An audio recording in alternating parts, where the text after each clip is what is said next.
Muy buen día tengan todos, bienvenidos a esta serie Filosofando, algunos conceptos filosóficos y una relación entre fe y razón.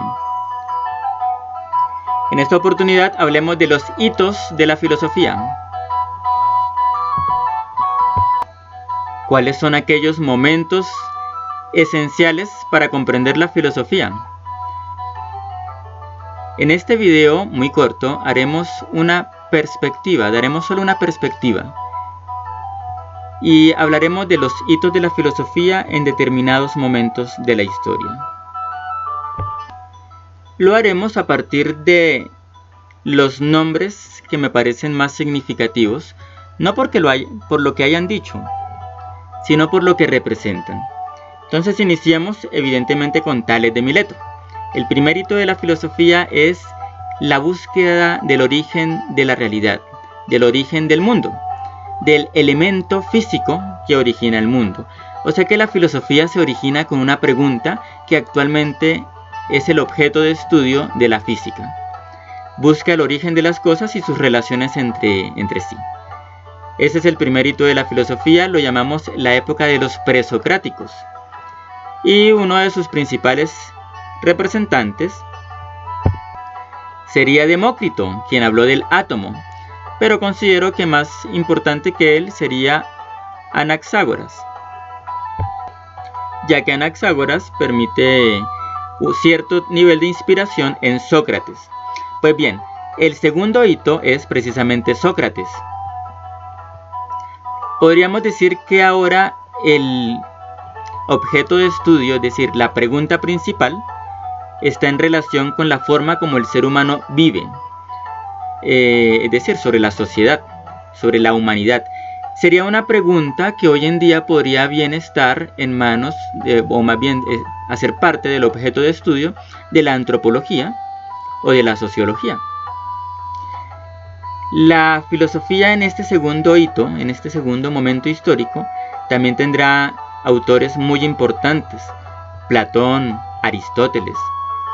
Por ejemplo, tendrá unas corrientes éticas muy valiosas para nuestra historia, y me refiero aquí al estoicismo, que es una corriente que dio mucho aporte a la filosofía posterior. También está el epicureísmo. Estas dos corrientes fueron muy valiosas junto con el neoplatonismo, que fue el que en definitiva se convirtió en el fundamento de la filosofía en la Edad Media. Y ahora pasemos a esta siguiente parte, un tercer momento, un tercer hito en nuestra historia. Lo tenemos en San Agustín de Hipona. Para esta explicación podemos prescindir de su título de santo y podemos decir simplemente Agustín de Hipona. Y él representa para nuestro video esa época de la filosofía en la cual el platonismo y el cristianismo se convirtieron en las fuentes de las cuales los autores tomaban conceptos y experiencias para comprender el mundo, la realidad. Su principal pregunta fue cómo hacer de este mundo un mundo que se asemeje más al mundo perfecto, pues que ya no es la idea o el mundo ideal de Platón, sino que es el paraíso o el mundo celeste. Entre los principales autores, pues tendríamos que mencionar evidentemente a Agustín de Hipona, a muchos padres de la iglesia, porque esa fue su principal interés. La filosofía después de Agustín de Hipona, no tanto por las fuentes que toma, sino por la realidad que le toca sufrir, no avanza demasiado. Podríamos hablar de una especie de estancamiento en las ideas de la Edad Media en esta época. Ya estamos hablando del siglo IV o V en adelante, sobre todo hasta el siglo XII, más o menos. Es una época en que la filosofía no da grandes saltos, pero sirve a la sociedad a partir sobre todo de las traducciones de los antiguos autores. Boecio es un autor muy importante para esta época, aunque él no se centra en lo cristiano, sino en la metodología que proponen los autores antiguos. Ya pasando a una cuarta etapa de nuestro conteo de hitos de la filosofía, pues tenemos a Tomás de Aquino. Tomás de Aquino ya no propone como fuente solamente a Platón y al cristianismo, sino que también le suma a Aristóteles. En este momento ya con Tomás de Aquino encontramos una estructuración diferente de la filosofía, en la cual ya no solamente es el deseo por el conocimiento con lógica, sino que a la lógica se le va a dar un peso bastante mayor, bastante importante, y que permite llegar a conclusiones diversas, pero mucho más enriquecedoras que las que se había llegado en la época precedente.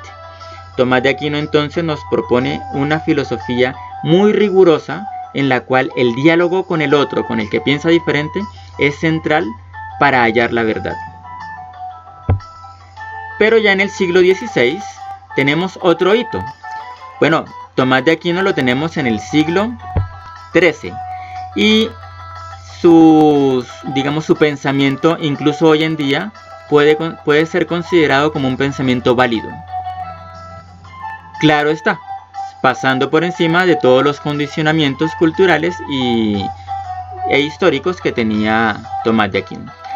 En el siglo XVI ya llegamos a Descartes. Descartes es un pensador francés que no se centra en el cristianismo, no se centra en Platón, no se centra en Aristóteles, pero no prescinde completamente de ellos.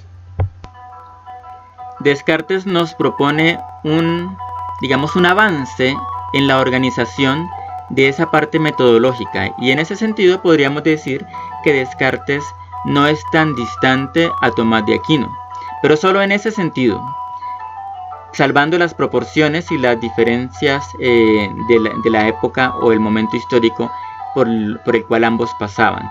Pero Descartes nos aporta una profundización en el método. De hecho, su principal obra es así, el método.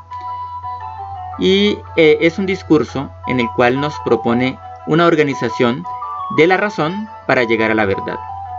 Pero resulta que más o menos en el mismo tiempo, al mismo tiempo que Descartes proponía sus ideas, había otros filósofos que proponían el mismo tema, el mismo deseo de profundización en el método, pero en otra perspectiva.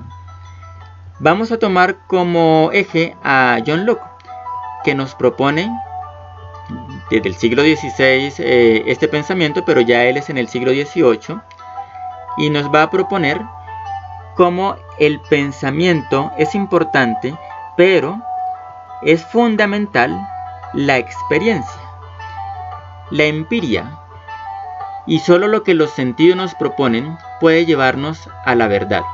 Claro está que en Locke vamos a ver cómo esto también tiene una tendencia hacia